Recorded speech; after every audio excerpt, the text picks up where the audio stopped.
Dice la palabra de Dios: así que, hermanos míos amados, estad firmes y constantes, creciendo en la obra del Señor siempre, sabiendo que vuestro trabajo en el Señor no es en vano.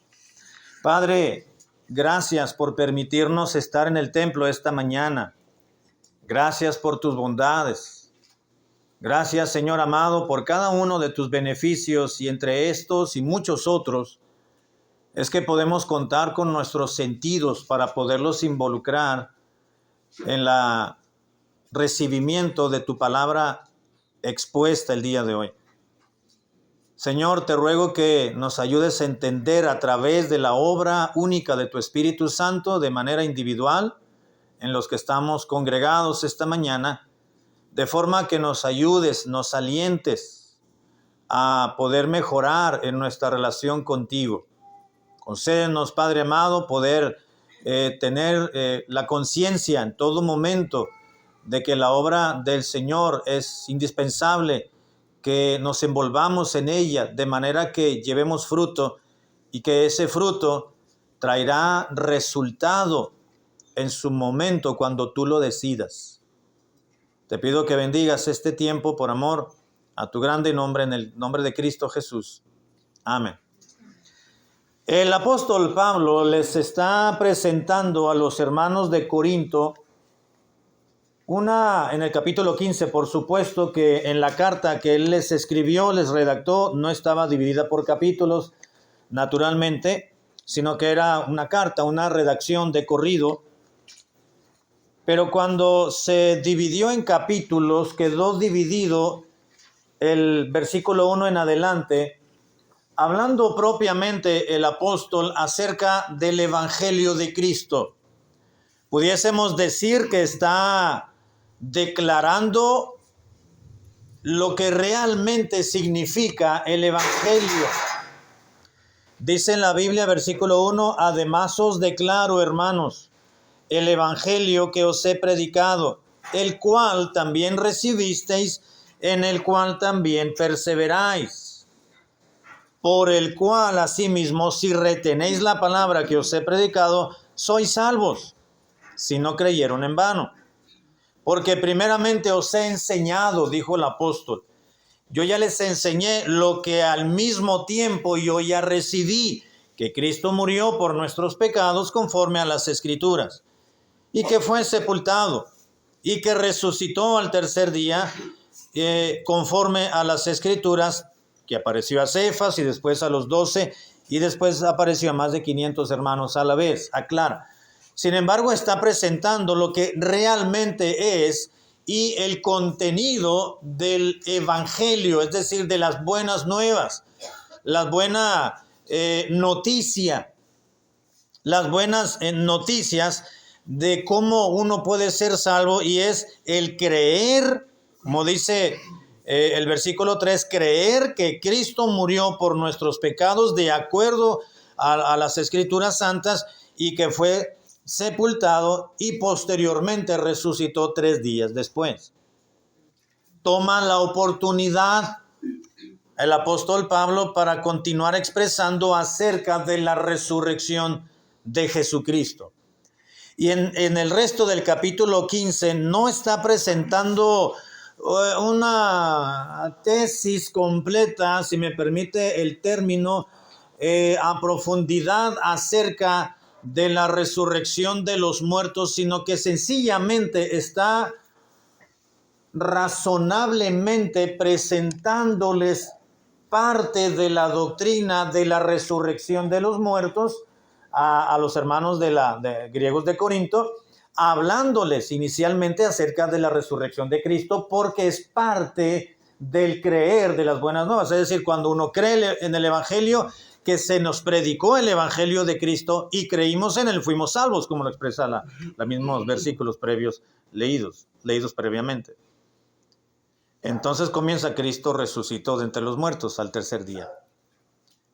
Entonces Pablo les dice: hermanos, realmente Cristo resucitó, porque hay una resurrección de muertos, habrá una resurrección de muertos. Y comienza a intercalar y a combinar la doctrina de la resurrección de los muertos con el hecho histórico y teológico de la resurrección misma del Señor Jesús. Así que en este contexto Pablo les está escribiendo acerca de la esperanza viva que tenemos los hijos de Dios gracias al hecho de que Cristo no quedó sepultado para siempre, sino que cuando murió al ser crucificado fue sepultado y 3 días después fue resucitado. Y Cristo dijo: voy pues a preparar lugar para vosotros, para que donde yo esté vosotros también estéis.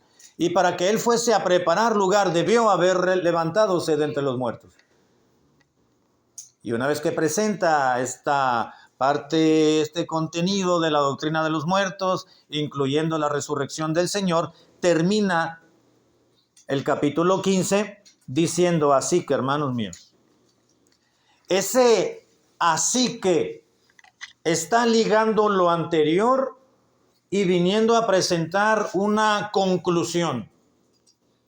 Por lo anteriormente dicho, decimos en ocasiones, lo que ya les presenté previo, entonces, hermanos, les digo lo siguiente, le está diciendo Pablo. Así que si Cristo resucitó de entre los muertos, porque realmente habrá resurrección de muertos, y la prueba es de que Cristo resucitó, no solamente porque habrá resurrección de muertos, sino porque Cristo resucitó, y hay prueba tangible de hermanos que lo vieron ocularmente, presencialmente, posterior a su sepultura y a su resurrección. Se apareció a los hermanos, se apareció a Cefas, es decir, al hermano Pedro, como una muestra de fiabilidad o de credibilidad, porque había hermanos que se inclinaban mucho a la persona y a la predicación del hermano Cefas, del hermano Pedro. Recuerda que en los primeros capítulos de la primera carta, Pablo le dice: no, hermanos, no hay que mostrar cierta carnalidad al mostrar este faccionismo, diciendo que algunos son de Cefas, de Pedro, por supuesto, otros son de Pablo, otros de Apolos y otros de Cristo. Así que los hermanos, como tenían cierta inclinación al hermano Cefas, Pablo les dice: pues también se les apareció a Cefas, al hermano Cefas, al hermano Pedro. Y a más de 500 hermanos a la vez, los cuales han dado testimonio de que realmente Cristo resucitó de los muertos. Así que Cristo resucitó, les dice Pablo. Así que, hermanos, como realmente habrá resurrección de todos aquellos cuerpos inertes, cuando llegue el momento de la resurrección de los creyentes y también el tiempo de la resurrección de los no creyentes, les dice Pablo: así que, como Cristo murió, fue sepultado y resucitó y vive, entonces tenemos una vocación. Así que, hermanos míos amados, gracias a la resurrección de los muertos y gracias a que Cristo ha resucitado y está a la diestra del Padre intercediendo por nosotros y edificando una mansión, una morada para cada uno de nosotros, y volverá por una segunda ocasión por los suyos, entonces debemos de estar firmes y constantes, realmente creciendo en la obra del Señor siempre. No debemos dejar de hacer lo que estamos haciendo, está diciendo Pablo. Porque realmente Cristo vive, y porque realmente Cristo no se quedó entre los muertos y su cuerpo no vio corrupción, porque Él ha resucitado, entonces lo que estamos haciendo vale la pena. Porque Cristo les presenta, el apóstol Pablo les declara y les presenta un razonamiento clave y les dice: si Cristo no hubiese resucitado, entonces nuestra fe es vana, es incierta, no tiene sentido, la predicación también, y seríamos entonces las personas más miserables de conmiseración, seríamos las personas más miserables del mundo si Cristo no hubiese resucitado. Seríamos las personas más dignas de lástima, porque estamos creyendo en alguien que realmente está muerto. Pero Cristo resucitó. Entonces, si Cristo resucitó, vale la pena vivir la vida cristiana como la estamos viviendo. Y aún más sabiendo que la vida propia, la relación que tenemos con Dios, tiene un resultado, un fruto, y ese fruto tarde o temprano traerá, obviamente, consecuencias positivas. Sabiendo que vuestro trabajo en el Señor no es en vano. Pablo animando a los hermanos, alentándolos a que no dejaran de hacer lo que estaban haciendo, que no dejaran de practicar las doctrinas bíblicas, que no dejaran de aprender lo que estaban aprendiendo, que no dejaran de vivir para Cristo como deberían de haber vivido, que no dejaran de pensar en el Señor como pensaran, que no debían de dejar de vivir la vida cristiana como debían de haberla vivido. Así que, hermanos míos, amados, estad firmes y constantes. Vamos a ver primeramente, hermanos, una consigna de parte de Dios a los hermanos de la iglesia de Corinto. Así que, hermanos míos, amados, estad firmes y constantes. Esa es la consigna. Va dirigida a los hermanos, no a los inconversos, no a los simpatizantes, porque hoy en día hay muchos simpatizantes del cristianismo verdadero. Hay muchos que dicen, a mí me gusta cómo tú eres, nos dicen. A mí me gusta la vida que tú llevas. A mí me gusta, me llama la atención tu positivismo. Me gusta cómo tratas las situaciones de la vida. No te dejas arrastrar por los problemas. Qué buena persona eres. Qué bueno que eres cristiano. Qué bueno que vas a la iglesia. Qué bueno que estás aquí en nuestro medio. Nos ayudas, nos trae alegría, nos trae paz. El hecho de que estés aquí. Hay mucha gente que es predilecta de los cristianos, pero no son cristianos. Simpatizan. Le dan gracias a Dios a su manera porque hay un creyente ahí en el trabajo, porque hay un creyente en medio de la familia, que hay un creyente ahí en medio de la colonia que sabe que trae bendición de Dios, el solo hecho de la presencia de ese creyente, de esa familia en medio de. Pero no es para ellos esta consigna, es para los hermanos. Así que, hermanos míos, amados, la consigna de Dios a la iglesia de Corinto es esta: estad firmes y constantes.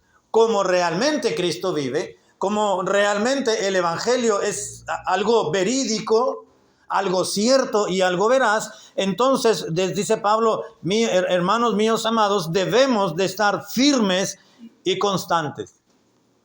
La palabra o el término firmes se tradujo de un término que utilizó Pablo en su idioma original, que les escribió esta carta, que significa literalmente sedentario. Debemos de estar firmes, es decir, de ser sedentarios, pero no es la idea central. La idea central quiere decir una persona sedentaria, es una persona inamovible. No, que ahí está, no se mueve, no se quita. Viene el riesgo, viene la emergencia, viene una situación y dice, no, aquí estoy bien. Y ahí se echa.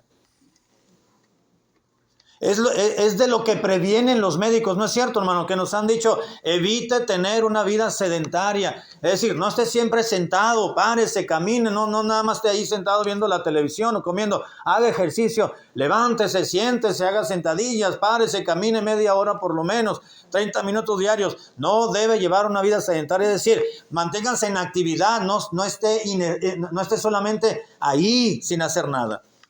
Esa es la idea de estar firmes, quiere decir sedentario, y por implicación el término sedentario quiere decir inamovible, que no se mueve, que no puede ser movido.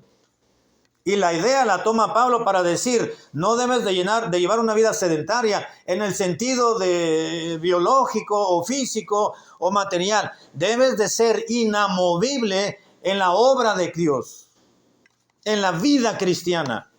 Como dice específicamente, dice, están firmes y constantes creciendo en la obra del Señor. El común denominador de lo cual está presentando Pablo es la obra del Señor. Vamos a verlo en el siguiente punto, que es, están firmes y constantes, inamovibles. Que pasen 5 años y el cristiano esté donde deba de estar. Que transcurran 10 años o 15 años y usted, hermano, permanezca firme y estable en el camino de Dios. Firmes, inamovibles. Aunque se levanten nuevas sectas, nuevas religiones, nuevas ideologías, nuevas mentalidades, nuevas, entre comillas, interpretaciones de la palabra de Dios, porque como muchos quieren hallar una interpretación distinta y le dan otro sesgo a la verdadera doctrina. Y no es que haya otro evangelio, como dijo el apóstol Pablo, sino que solamente es uno, pero ese único evangelio verdadero, íntegro y puro lo han pervertido muchos. Tú permaneces inamovible aunque se levanten muchos maestros, falsos maestros. Aunque transcurran los años y otros no permanezcan, tú permaneces, lo que está diciendo la Biblia. Estad firmes y constantes. Pero también llama la atención porque el término firme, luego continúa y dice Pablo, deben de estar firmes, pero también constantes. El término constante se tradujo literalmente, o es la traducción literal de un término que quiere decir inamovible. Firme significa sedentario y tiene la idea de ser inamovible. Pero constante en este versículo significa literalmente inamovible también. Y la idea es de ser justamente constantes o perseverantes. No solamente debes de estar donde debes de estar y quedarte ahí plantado y no moverte, y aunque vengan ideas teológicas distintas y aunque venga tu familia y te comience a atacar porque eres el único cristiano o la única cristiana, y cuando vengan, dice Dios, y los ataques propios de ser de haber decidido por Cristo, mantente firme, inamovible, no te dejes llevar, no te dejes influenciar. Están firmes y constantes, inamovibles, pero también perseverantes. El término constante, hermano, significa perseverancia del ánimo en las resoluciones y en los propósitos. Perseverar, estar firmes y constantes. ¿Qué dice Pablo? No te dejes mover tan fácilmente. Recuerda aquella mujer que llegó a la iglesia, les platiqué en una ocasión, que llegó por una buena temporada a la iglesia, después se despidió que porque quería saber más de los Rosacruces y luego de los metodistas, y que luego quería ir con los mormones, y ya había ido con los testigos de Jehová, y ya había ido con la rama pentecostés, y ya había ido con los de la luz del mundo, y quería conocer de todos. Eso es justamente lo que Pablo le dice a los hermanos, así no deben de ser. Deben de ser inamovibles. Si ya creyeron en Cristo, quédense ahí, ya no anden buscando. Eso fue, en otras palabras, lo que Pablo les dijo a los hermanos de Galacia. Si realmente no creyeron en vano, entonces ya quédense ahí, sean firmes y constantes. Porque alguien ha venido y les ha hablado, y no es que hay otro evangelio, les dice, es el único. Más que les llamaron de otra manera y se dejaron endulzar por las palabras del evangelio, pero les pervirtieron el evangelio, los judaizantes. No, hermano. No, tenemos que permanecer y ser sedentarios en la vida cristiana, es decir, inamovibles, y ser perseverantes en lo que decidimos, en lo que pensamos, en lo que llevamos a cabo, en nuestras decisiones, en el ejercicio de nuestra voluntad de manera individual. Es la razón por la cual, decía en la mañana, necesitamos tomar decisiones cada vez que venimos al templo. Decidir. Escuchamos la escuela dominical, la predicación, la meditación, la enseñanza. Pues hay que permanecer y decir, Señor, gracias por tu palabra. Ya lo había escuchado, ya lo sabía. Qué bueno que me lo recuerdas. Gracias por haber aprendido algo. Algo se me debe de quedar. Y hay que tomar la resolución de ser fieles y constantes para crecer en la obra del Señor. Una consigna de Dios. Un doble llamado a la misma actitud, firmeza, perseverancia y permanencia. Qué alegría da saber de hermanos que con el paso de los años permanecen fieles, permanecen constantes. Pasan años y uno vuelve a verlos arrugaditos. A lo mejor los ven así también a uno, ¿verdad? Ya nos ven arrugaditos, voy a cambiar la expresión. Con el paso de los años y siguen fieles al Señor. Y siguen en la misma iglesia. Y continúan adorando al mismo Dios. Y continúan predicando lo mismo que han predicado, con su ejemplo, con sus palabras, con sus ánimos para los demás. Inamovibles, constantes, perseverantes. Hermano, imagínese que pasen unos 20 años más, 30 años más, y que usted y yo lleguemos a la iglesia con bastoncito. Y llegar a la iglesia con cabello lleno de canas, o a lo mejor no va a haber ninguna cana, ¿verdad? Se va a destapar todo el cabello. Pero llegar con los hijos, llegar con los nietos y hasta con los bisnietos. Inamovibles, constantes, perseverantes en la causa de Cristo. Una consigna divina, estad firmes y constantes. Número 2, el método de Dios. ¿Cuál es el método que Dios utiliza para que la obra de Dios se sostenga, se mantenga? Y el cristiano también. Continúa diciendo el versículo. Así que, hermanos míos amados, estad firmes y constantes. Y el método de Dios es creciendo en la obra del Señor siempre. Para poder ser inamovibles, sedentarios, constantes, perseverantes en la causa de Cristo, es necesario crecer en la obra de Dios.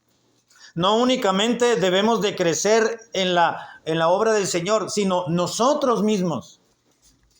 El versículo que mirábamos la semana pasada en la escuela dominical, 2 de Pedro 3:18, antes bien crecer en la gracia y el conocimiento de nuestro Señor y Salvador Jesucristo, ¿verdad? Hermano Rubiel sí se lo aprendió, ya me lo dijo. Y alguno que otro también se lo habrá aprendido, ¿verdad? No solamente debemos de crecer a nivel individual o personal, como ya lo vimos en la escuela dominical el domingo anterior, sino también debemos de crecer, dice en la Biblia, en la obra del Señor.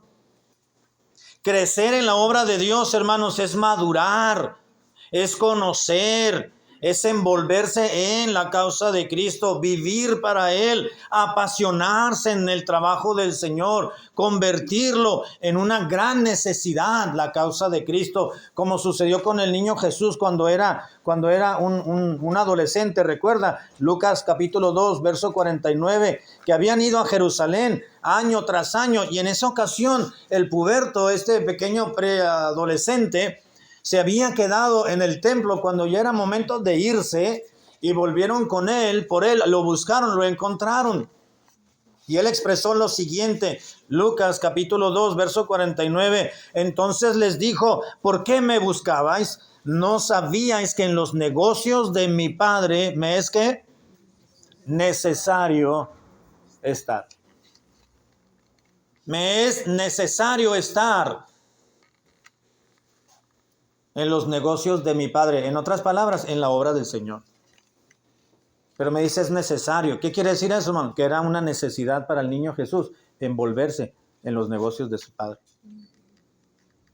Hermanos, estar encauzados en el camino correcto en la vida cristiana es una necesidad. El cristianismo no es una religión más, como lo ve el mundo, con el hombre natural. Decimos, no es una religión, es una forma de vida. Yo diría, es una necesidad para usted y para mí. El verdadero cristianismo es una necesidad. Es una forma de vida real, bíblica, que es necesaria en la actualidad para poder ser distintos y sobresalir en medio de un mundo hostil. Ese es el método de Dios, creciendo en la obra del Señor. No solamente debemos de estar firmes y constantes como una consigna divina, tenemos que envolvernos en el método divino, es crecer en la obra de Dios, es decir, madurar, envolvernos, apasionarnos, en la vida cristiana, en el servicio del Señor, apasionarnos, hermanos, en lo que hacemos. ¿Qué le ha dado Dios por hacer a usted en la iglesia, por ejemplo? ¿Qué es lo que usted hace en la iglesia? Eso que usted hace le debe de apasionar, en el sentido correcto de la palabra. Apasionar es hacerlo con un gusto y deleitarse en lo que está haciendo. No hacerlo porque, lo tengo que hacer, ya me comprometí. No, o por miedo, o temor, o por compromiso. Claro que hacemos las cosas por compromiso, pero debemos de deleitarnos con lo que hacemos. Pablo mismo les escribió a los hermanos de Corinto, en esa primera carta dice: hermanos, yo con el mayor placer gastaré lo mío, y aún yo mismo me gastaré del todo por amor a vuestras almas, aunque amándolos más, yo sea amado menos. No me importa, dijo Pablo, yo me gasto lo mío y es un placer, con el mayor placer gastaré lo mío. Y Pablo no era rico, pero gastaba de lo suyo y se gastó él mismo. De hecho, él estuvo expuesto a la muerte en muchas ocasiones. Dijo Pablo, yo con el mayor placer lo hago esto. Y estuvo dispuesto las veces que fueran necesarias. Así que debemos de crecer en la obra del Señor, madurar, envolvernos, apasionarnos, darle gracias a Dios por lo que Dios nos ha permitido hacer, hermano. Hacerlo. Dios le ha dado la gracia de hacer algo en la iglesia. A lo mejor nadie lo ve. A lo mejor nadie ve lo que usted está desarrollando en su ministerio, o a lo mejor no tiene algún ministerio oficialmente dicho de esa manera, pero hace algo. Las sillas sabemos que las están moviendo porque chocan aquí y chocan allá, ¿verdad? O se caen solitas por el aire. Y vemos a los muchachitos, a los adolescentes que van y dejan las sillas y cómo van, y bajan y corren, y los niños. Hasta algunos se pelean por, yo me llevo la silla. Así deben estar los adultos también. Dame esto, yo lo voy a hacer, yo voy para allá y dame la oportunidad y déjame hacerlo y voy a hacerlo. Quiero hacer algo por Dios. Y lo que estamos haciendo, hallar deleite en lo que desarrollamos, en lo que Dios nos permite hacer para Él, porque lo estamos haciendo para Él, hermanos, finalmente, amén. Nada hagáis por contienda o por vanagloria. No hagan nada en la iglesia para darse a notar. Aunque muchos de los ministerios que desarrollamos se dan a notar. Por ejemplo, el de predicación. Tienen que ver al predicador y se nota. No es uno invisible. Pero hay aspectos que algunos de ustedes probablemente y seguramente lleve a cabo en la iglesia y no se sabe quién lo hizo. O se sabe quién lo ha desarrollado, pero no se ve, no lo han visto. No. Hay ministerios muy escondiditos que son necesarios. Creciendo en la obra del Señor. No deje de servir al Señor, de madurar en la obra del Señor. No deje de hacerlo. No deje de hacerlo. Es necesario, es una gran necesidad, hermano. A lo mejor lo que usted hace lo hace cada mes, o cada 2 meses, o cada semana, o 3, 4 veces a la semana. Usted está involucrado en un servicio en la iglesia, o hasta diario. Derrame su corazón en lo que está haciendo. Apasionese por la causa de Cristo. Una consigna de Dios. Un método de Dios, el método de Dios. Pero también, ahí mismo en este versículo 58, si volvemos a 1 Corintios 15, 58, continúa diciendo la Biblia: hermanos míos amados, estad firmes y constantes, creciendo en la obra del Señor. Y continúa diciendo Pablo, ¿qué cosa, hermanos? Siempre, ¿verdad? Siempre, para siempre. Dijo el italiano, tutto finito. Para siempre. Siempre. Creciendo en la obra del Señor. ¿Qué quiere decir ese siempre, hermano? Lo mismo que ya dijo al principio. Firmes y constantes. No lo dejes de hacer. Y luego recalca por tercera ocasión, ahora dice, creciendo en la obra del Señor, siendo constantes, fiables, perseverantes, dice siempre. Creciendo en la obra del Señor, madurando en la obra de Dios, apasionándose por lo que cada uno haga, dice la Biblia, pero siempre.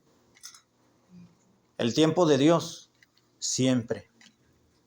Dios requiere un tiempo, hermanos, para estar involucrados en el crecimiento en la obra del Señor. ¿Cuál es? Siempre. A diario, en cada oportunidad, en todo momento, en tiempos de crisis y en tiempos de bonanza, en tiempos de enfermedad, en tiempos de abundancia, siempre tenemos que madurar y crecer en la obra del Señor. Un día le dije a un hermano, vamos a tener una cierta actividad.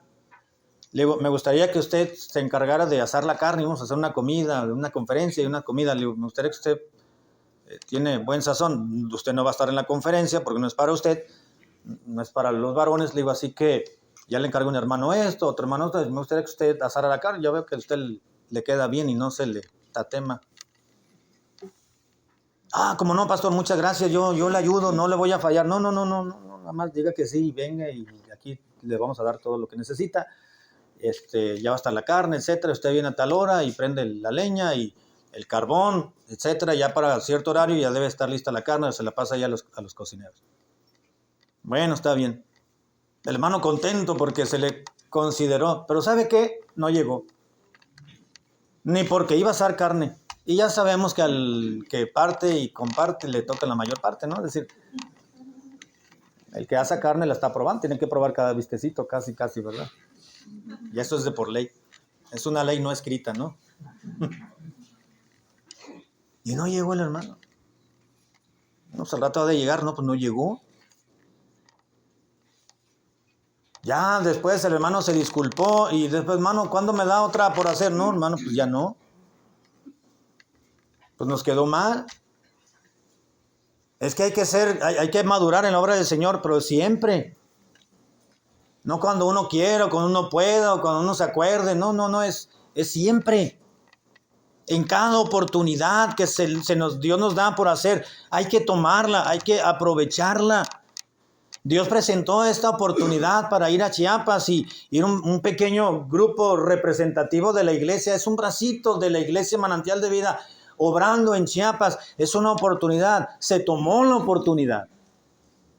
Creciendo en la obra del Señor siempre, dice la Escritura. Y tenemos que hacerlo bien. Porque si no lo hacemos bien, como el del hermano de la carne asada, ya no va a haber otra oportunidad. Y el resultado de Dios. Continúa diciendo el versículo 58. Así que, hermanos míos amados, estad firmes y constantes, creciendo en la obra del Señor siempre, sabiendo que vuestro trabajo en el Señor no es en vano. El tiempo de Dios para involucrarse en la obra del Señor siempre. ¿Y cuál es el resultado de Dios? Pues ese, sabiendo que vuestro trabajo en el Señor, todo lo que hacemos por Dios no es en balde, decía mi mamá, no es en vano, ¿verdad? Todo lo que hacemos, hermano, tiene un fruto, tiene un resultado. Puede haber resultados a corto plazo, a mediano plazo o a largo plazo. Anoche que terminó el culto especial en Palabra Viva, estábamos haciendo fila para servirnos café. Y enfrente de mí estaba una hermana. Y se voltea y me dice, ¿sabe? Yo venía cuando ustedes comenzaron la iglesia que estaban en la casita ahí arriba. Le digo, ¿cuál casita? Porque estuvimos en 2 salitas cuando se inició hace más de 30 años. Pues en la que estaba allá y me dio las señas. Le digo, sí, ahí estábamos. ¿A poco usted iba? Le digo, pero pues hace 30 años. Dice, pues no sé, más o menos era de la edad, ¿no? Como unos 38, 37 años aproximadamente, me imagino. Dice, sí, yo iba muy pequeñita, como 6, 7 años. Y fui y estuve allí. Le digo, ¿cómo se llama usted? Yesenia. Y decía, no me acuerdo de ninguna Yesenia, eran niñitas que mi esposa era la que les daba la clase, ¿no? Digo, no me acuerdo, le digo, pero sí, allí estábamos, allí en esa salita, bajábamos así, y había unas escaleritas y entrábamos por este lado, y a veces tenemos que estar esperando allá afuera. Le digo, sí, no podíamos entrar a la salita porque había unos muchachos viendo ahí, descansando, y hasta que la hermana, los dueña de la casa, los decía, váyanse, órale. O sea, y ya limpiábamos, perfumábamos y nos acomodábamos con las sillas y un púlpito como el que usamos como este. Y ya le estábamos. No me acordaba de ella, ni sé quién es todavía. Pero fíjese, después de varios años, ahí está en la iglesia. Seguramente dejó de ir por muchos años. Pero ahora ya de grande y de casada con niños, ha vuelto a la iglesia. Pablo dijo, vuestro trabajo en el Señor no es en vano. Hermano, lo que usted hace por la causa de Cristo, quizás no vea frutos o resultados evidentes de inmediato.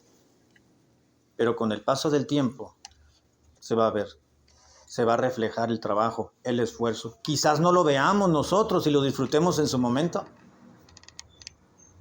Cuando dejamos esa iglesia en 1999, mi esposa y yo pastoreó el pastor Tomás tomó el pastorado de esa iglesia.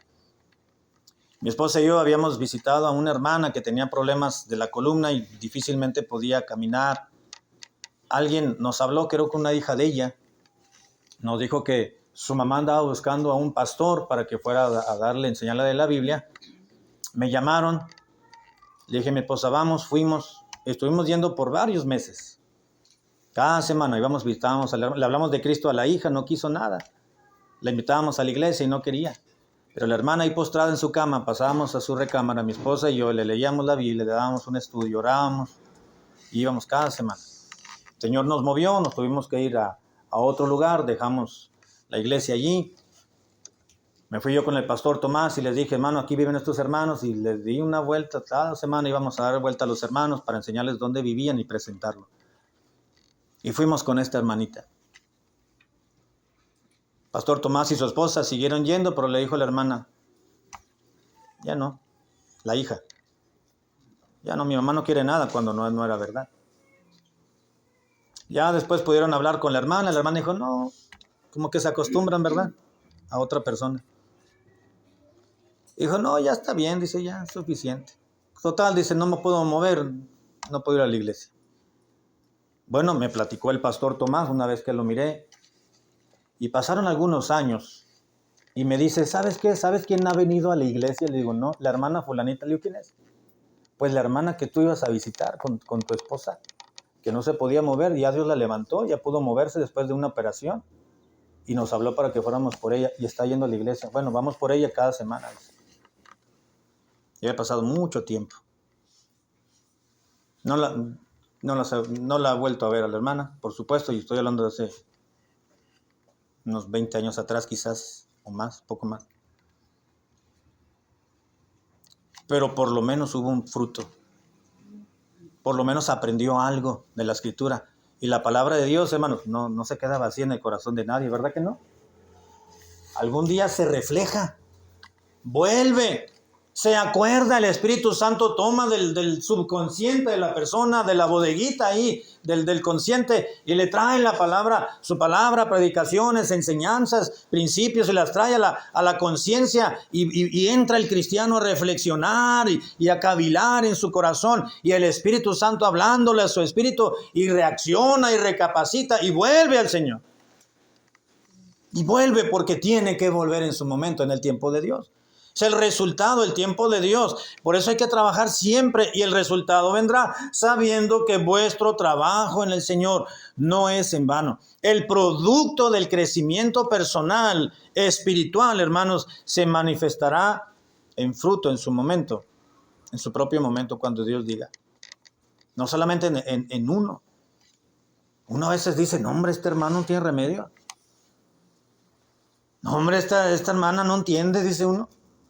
No entiende, ya se les dijo, ya les explicamos, ya se les enseñó, ya los disciplinamos y no entienden. Pero hay un tiempo de Dios, hermanos. Hay un tiempo de Dios, el resultado es de Dios y se va a manifestar.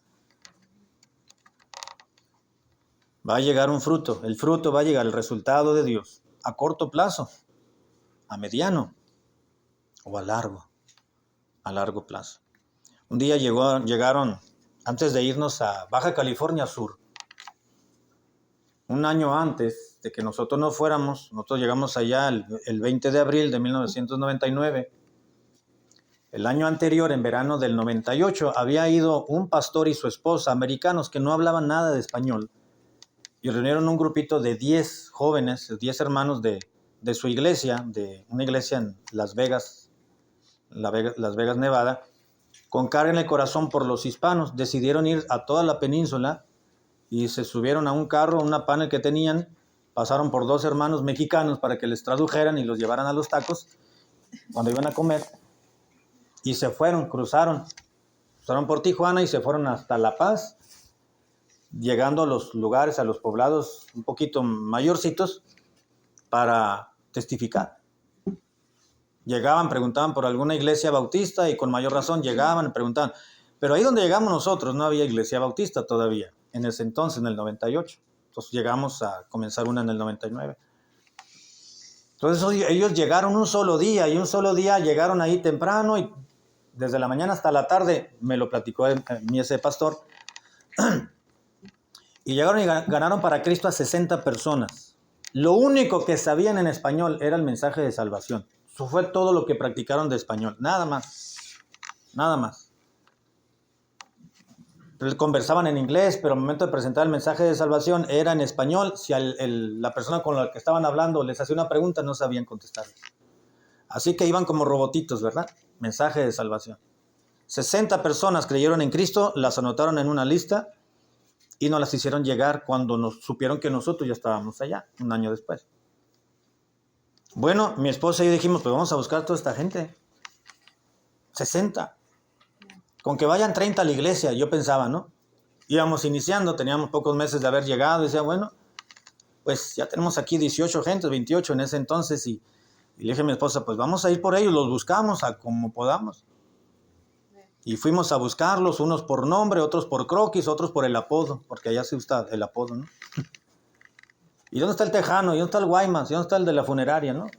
Y así fue como llegábamos, ¿no? Encontramos a todos.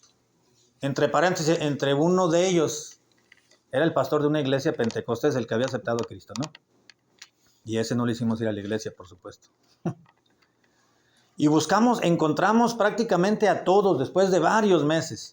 Algunos ya no quisieron nada, otros nos dijeron que habían aceptado a Cristo, que porque la muchacha que les habló estaba muy bonita, ¿verdad? Y les llamó la atención, que se llama sinvergüenzas. Otros sí que realmente querían saber, pero que en ese momento pues ya se les había ido el deseo y que ya estaban yendo a otra iglesia, etc.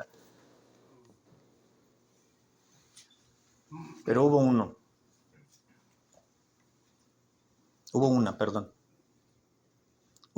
hermana, una señora joven, que iba con sus 2 niñas. Por ahí las encontramos, creo que fueron de las últimas, y dijimos, pues vamos a buscar este nombre, y continuamos preguntando, mi esposa y yo, y dimos, un sábado en la tarde, le hablamos, le hicimos una reseña de que sí, yo me acuerdo de ellos, dice yo sí. Y pues queremos invitarlos a la iglesia, pues mañana pasen por nosotros. Pasamos y no dejaban de ir los domingos, jueves y martes que teníamos cultos en ese entonces. Y aceptó a Cristo la niñita, que ya era una niñita como de 6 años y otra más pequeña. Iba la hermana y no dejaban de ir. Cindy creo que se llamaba la hermana. Y resulta que ella era la esposa de un pariente medio lejano de parte de mi mamá, que gracias a Dios lo localizamos, ¿verdad? Y comenzó a ir a la iglesia también. De 60, 1 adulto. 3 en total, 4. Pero después de un año, de año y medio casi, cuando ya comenzaron. Y sí me doy a entender, hermano. La obra del Señor, la Biblia dice, lo que hacemos por Dios no es en vano. Ahora, ese pastor que les habló de Cristo y se le idearon y pensaron en ese viaje misionero, le dio un infarto y se murió, ya años después. Y ya esa iglesia ya no hace viajes misioneros. Pero yo le hablaba a ese pastor y ahí como me podía dar a entender, yo hablo más el italiano que el inglés, entonces necesitaban un traductor. Pude contactarlo al pastor y le avisé, pastor, ya buscamos a toda la gente, los hemos llamado, los hemos buscado, nadie ha querido, pero seguimos insistiendo. Pero está una señora yendo a la iglesia, una hermana, para que él supiera el resultado. Y él estaba contento. Dice, Abraham, valió la pena todos los gastos de los dólares, todo el gasto que se hizo para ese viaje en ese año, en el 98. Por esa alma. Los demás ya no quisieron. O en algunos casos, pues, ya no ya no, se cambiaron de lugar. Pero vale la pena, hermano. El resultado de Dios es que lo que usted y yo hacemos por la causa de Cristo, hermano, no es en vano. Algún día vamos a ver el resultado. Hermana, sus oraciones por su marido, duro y terco y obstinado, algún día tendrán fruto. Sus oraciones, querida mamá, por ese muchacho, por esa muchacha, algún día van a tener fruto. Nosotros quisiéramos que fuera a corto plazo, pero el tiempo es de Dios. Todo lo hizo hermoso en su tiempo, dice la Biblia. No quisiéramos que hermanos se alejen del Señor, pero algún día van a regresar. Vuestro trabajo en el Señor no es en vano, no se canse. No nos cansemos, pues, de hacer bien, porque a su tiempo segaremos, dice la Biblia, si no desmayamos. Hermanos, sus oraciones por su familia, por sus hijos, por su esposa, tendrán fruto en su momento. No desmaye, sabiendo que vuestro trabajo en el Señor no es en vano. Hay un tiempo de Dios, pero hay un resultado de Dios. Y el resultado es que vendrá, tarde o temprano, habrá resultados. Nuestras oraciones, nuestros esfuerzos, nuestro testificar, nuestro obrar en la vida cristiana, tarde o temprano se va a ver reflejado en alguien más. Y Dios traerá fruto para gloria de su nombre. Que Dios nos ayude, hermanos, a involucrarnos siempre y no dejar de hacer lo que estamos haciendo, porque sabemos que vuestro trabajo en el Señor no es en vano. ¿Qué tenemos que hacer? No dejar de crecer. Estar firmes y constantes, creciendo en la obra del Señor, siempre sabiendo que vuestro trabajo en el Señor no es en vano. Oremos. Padre, gracias por tu palabra.